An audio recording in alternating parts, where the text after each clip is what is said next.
নমস্কার বন্ধুরা, বাংলার বাগানে আপনাদেরকে স্বাগত। আপনারা সবাই নিশ্চয়ই ভালো আছেন, আর গাছকে ভালো রাখার জন্য আপনাদেরকেও ভালো থাকতে হবে।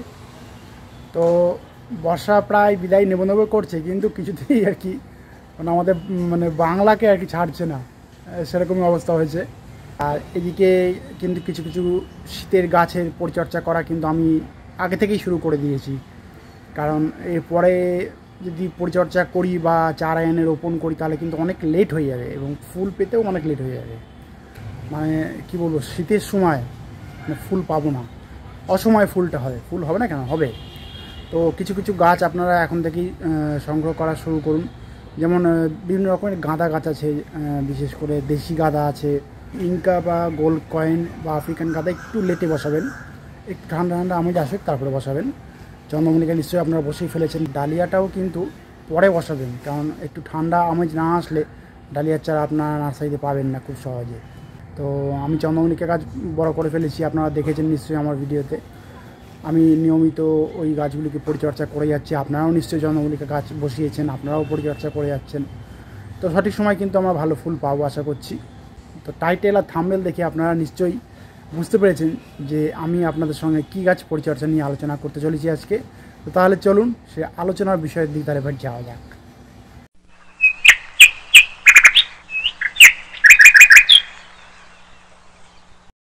দেখুন আপনারা, আমার এই স্থলপদ্ম গাছে কিন্তু কুঁড়ি অলরেডি চলে এসেছে।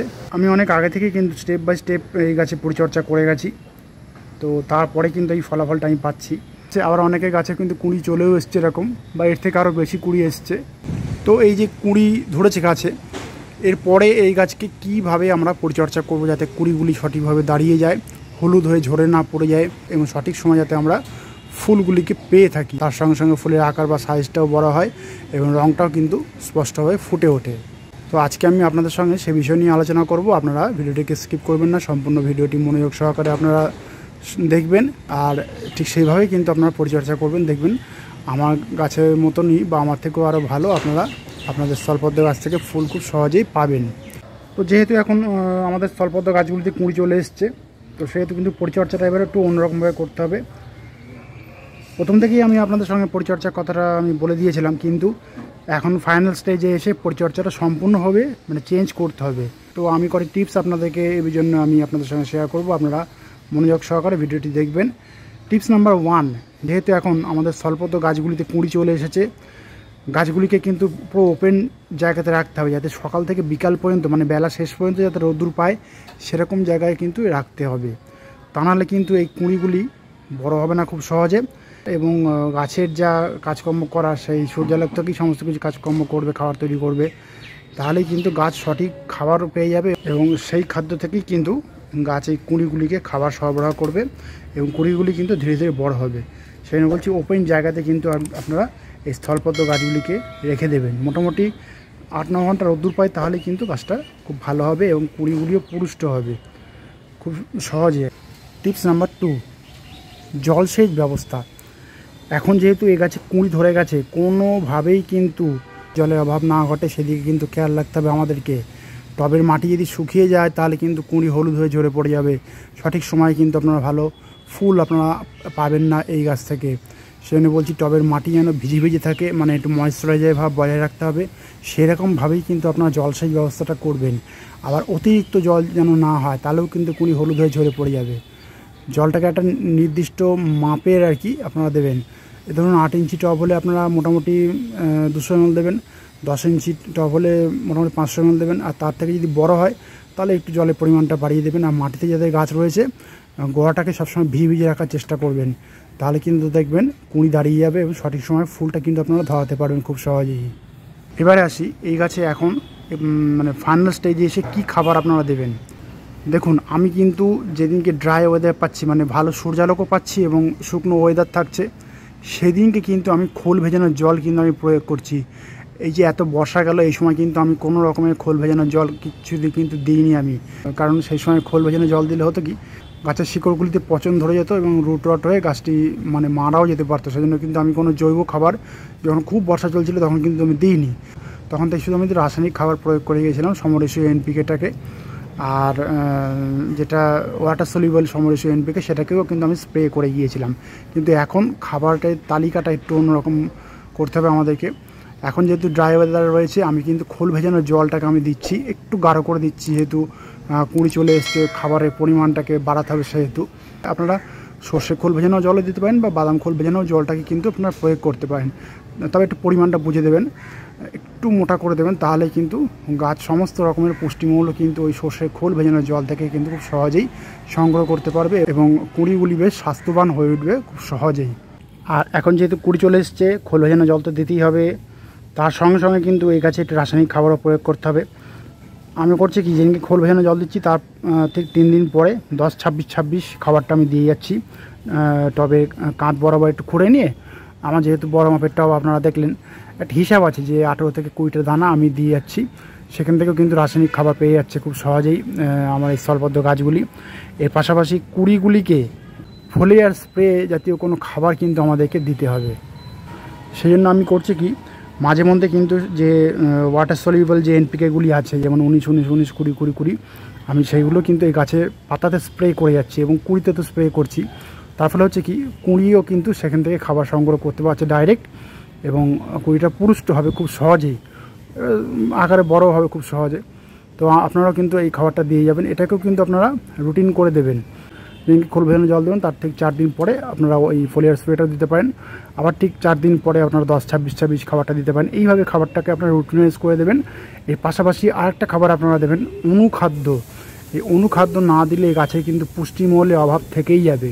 সেই জন্য আমি অনুখাদ্যটাও স্প্রে করছি, মাসে একবার করে অনুখাদ্যটা আপনারা দিয়ে যান, তাহলে দেখবেন আপনাদের কাছে কুঁড়ি পুরো দাঁড়িয়ে যাবে, সহজে ঝরে পড়বে না, এবং কুঁড়িগুলি দেখবেন খুব দ্রুতই বড় হবে এবং তার পাশাপাশি পুষ্ট হবে দেখবেন কুঁড়িগুলি খুব সহজেই এবং দ্রুত। তো এই যে আমি যে খাবারগুলি দেওয়ার কথা বললাম, এগুলোকে কিন্তু আপনারা রুটিন ওয়াইজ করে দেবেন, তাহলে কিন্তু গাছ দেখবেন সমস্ত রকমের পুষ্টিমূল্য খুব সহজেই পেয়ে যাবে। টিপস নাম্বার 4, যেহেতু আমাদের স্থলপদ্ম গাছগুলিতে এখন কুঁড়ি চলে এসছে, সেহেতু কুঁড়িগুলিকে রক্ষার দায়িত্ব আমাদেরকে নিতে হবে। সেই জন্য আমাদের করতে হবে কি, আমাদেরকে কিছু কীটনাশক কিন্তু এই গাছে প্রয়োগ করতে হবে, তা নাহলে কিন্তু মানে কীটপতঙ্গ আক্রমণ আপনাদের কাছে হয়ে যাবে এবং আপনারা তখন লাস্ট স্টেজে গিয়ে মানে কুঁড়িগুলি মানে ধরে রাখতে পারবেন না, গাছ থেকে এমনি হয়তো ঝরে পড়ে যাবে বা সঠিকভাবে আর কি ফুলটা ফুটবে না। তো আপনারা করবেন কি, প্রথমেই হামলা কিন্তু এই গাছে প্রয়োগ করবেন, কারণ হামলা জাতীয় কীটনাশক যদি প্রয়োগ না করি, এই গাছে কিন্তু লেদা পোকা, মিলিবাগ, বিভিন্ন রকমের কিন্তু পোকামাকড়ের আক্রমণ কিন্তু খুব দ্রুত হবে এবং কুঁড়িগুলিকে কিন্তু তারা অ্যাটাক করে খেয়ে নেবে এবং কুঁড়ি আমরা ভালো মানে ধরাতে পারবো না, ফুলও কিন্তু আমরা পাবো না। সেই জন্য আপনারা হামলা নামক কীটনাশকটি 1 লিটার জলে একটু 2 ml মতো নিয়ে আপনারা এই গাছে প্রয়োগ করবেন, তাহলে দেখবেন আপনাদের কাছে লেদা পোকা বা মিলিবাগের আক্রমণ কিন্তু খুব সহজে হবে না এবং অন্যান্য কীটপতঙ্গ কিন্তু আপনাদের স্থলপদ্ম গাছে কিন্তু আক্রমণ করতে পারবে না, যার ফলে কুঁড়িগুলো কিন্তু একটু সেফটি থাকবে। টিপস নাম্বার 5, খাবার হিসেবে তো আমি আপনাদেরকে অনেক কিছু বললাম, এর পাশাপাশি কিন্তু আরেকটি বিশেষ খাবারও কিন্তু আপনাদেরকে দিয়ে যেতে হবে, যাতে কুঁড়ির সাইজটা খুব সহজে এবং দ্রুত বড় হয়। তো সেই বিশেষ খাবারটি কি, আপনাদেরকে 0050টা কিন্তু এই গাছে স্প্রে করতে হবে মাঝে মাঝে, যাতে হবে কি এই গাছে কুঁড়িগুলি খুব দ্রুত আর কি বড় আকার বা বড় সাইজ আর কি নিতে পারে। সেই খাবারটি হলো ওয়াটার সলিউবল 0050। আপনারা করবেন কি, 1 লিটার জলে 2 গ্রাম মতো এই 0050টা নেবেন, নিয়ে ভালোভাবে মিশিয়ে নিয়ে সম্পূর্ণ গাছটিকে পুরো স্নান করিয়ে দেবেন। যাদের কাছে 0050টা নেই তারা চিন্তা করবেন না, তারা করবেন কি, এমওপি অর্থাৎ মিউরেট অফ পটাশ, মানে লাল পটাশ যাকে আমরা বলি, সেই লাল পটাশ কিন্তু আপনারা 500 ml জলে আইসক্রিমের চামচের 1/2 চামচ আপনারা গুলে নেবেন, ভালোভাবে গুলে নিয়ে আপনাদের টবের মাটিতে প্রয়োগ করতে পারেন, বা যাদের মাটিতে গাছ রয়েছে তারা কিন্তু গাছের গোড়াতেও কিন্তু দিতে পারেন, চারিদিকে গোল করে ঘুরিয়ে দেবেন। ওই খাবারটা দিলেই দেখবেন কুঁড়ির সাইজ কিন্তু খুব দ্রুত বৃদ্ধি পেতে শুরু করবে এবং পাশাপাশি যখন ফুটবে সঠিক রঙটা কিন্তু আপনারা ধরাতে পারবেন। এই খাবারটিকেও কিন্তু আপনারা অবশ্যই মনে করে দেবেন, তাহলে কিন্তু গাছে যে সমস্ত কুঁড়ি ধরেছে সে সমস্ত কুঁড়িগুলিকে সাইজে খুব দ্রুত বড় করতে পারবেন না এবং ফুল যখন ফুটবে সঠিক রঙটাও কিন্তু আপনারা পাবেন না। এই খাবারটিকে আপনারা মিনিমাম মাসে 2 বার অর্থাৎ 15 দিন অন্তর অন্তর কিন্তু আপনারা প্রয়োগ করবেন অবশ্যই। আর যাদের কাছে এখনও কুঁড়ি আসেনি তারা কিন্তু 10-26-26 খাবারটা এবং সমরেশের সুফলা খাবারটা, এই দুটো খাবার কিন্তু আপনারা দিয়ে যাবেন। তাহলে দেখবেন আপনাদের স্থলপদ্ম গাছে কিন্তু দ্রুত কুড়ি আসবে। আর এই সময় কিন্তু কোনো রকমের কাটাছাটাই করবেন না বা রিপোর্টিংও কিন্তু করবেন না, তাহলে কিন্তু এবছরের মতো ফুল পাবেন না আপনারা। তো আমি আজকে আপনাদের সঙ্গে স্থলপদ্ম গাছকে কীভাবে পরিচর্যা করবেন এই ফাইনাল স্টেজে এসে, মানে কুঁড়ি ধরার পর থেকে আমি কিন্তু সমস্ত কিছু কিন্তু A to Z ডিটেলসে বলে দিয়েছি। আপনারা কিন্তু ঠিক সেইভাবেই পরিচর্যা করতে থাকুন, দেখবেন আপনারাও আপনাদের স্থলপদ্ম গাছে এরকম গাছ ভর্তি করে আর কি দেখেন কুড়ি আমি যেরকম নিয়ে এসেছি আপনারাও কিন্তু খুব সহজে আনতে পারবেন এবং আপনারাও কিন্তু ফুল পাবেন বড় বড় সাইজে এবং সঠিক রঙের আর কি, মানে সঠিক কালারের যাকে বলা হয়। তো বন্ধুরা আজ এই পর্যন্ত। আর যদি কোনো কমেন্ট থাকে তাহলে কিন্তু বাংলার বাগানকে জানাতে ভুলবেন না, কারণ বাংলার বাগান সবসময় আপনাদের পাশে ছিল, আছে এবং থাকবে। আর আমার এই ভিডিওটি যদি আপনাদের ভালো লাগে তবে লাইক করবেন, গাছপ্রেমী বন্ধুদের মধ্যে শেয়ার করবেন এবং আমার চ্যানেলটিকে সাবস্ক্রাইব করে বেল আইকনটিকে প্রেস করে অল নোটিফিকেশনটিকে প্রেস করে রাখবেন, যাতে এই নিত্য নতুন ভিডিওগুলি আপনাদের কাছে খুব সহজেই পৌঁছে যেতে পারে।